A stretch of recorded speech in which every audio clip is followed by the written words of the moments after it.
Buvęs komisaras atostogauja dabar, taip? Ir kaip sakykit, apsaugas vis tiek dedatės ant langų, bijot, kad vis dėlto gali užėjti, kad ir buvęs policininkas. Na, žinot, nusikaltėlių nėra labai didelė skirtumo, jeigu jisai turi tikslą. Paprasčiausiai eina ir viskas. Jo.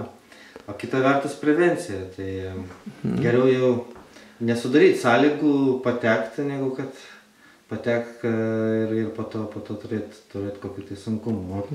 O šitos apsaugos iš tikrųjų paprastai montuojasi, bet iš tikrųjų patikimas ir pats išbandžiau, žodžiu, labai sutvirtina langą ir tikrai dabar išvažiuoju gana ramiai, nors tokia paprasta, bet gana patikima apsauga. Supratau, sakykit, esi žmona, kaip ar lengvai užsaka? Ar prašo pagalbos viso? Be problemų lengvai užsakinėsi. Tai reikia atreguliuoti, kad rėmo neliestų. Na taip, kad kažkoks tarpelis. Tolerancinis tarpelis būtų.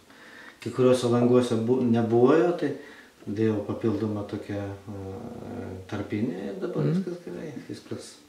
Viskas gana stabilu ir tikrai neturi jokių šansų iš išorės patekti. Supratau, ką kaimynam rekomenduojat?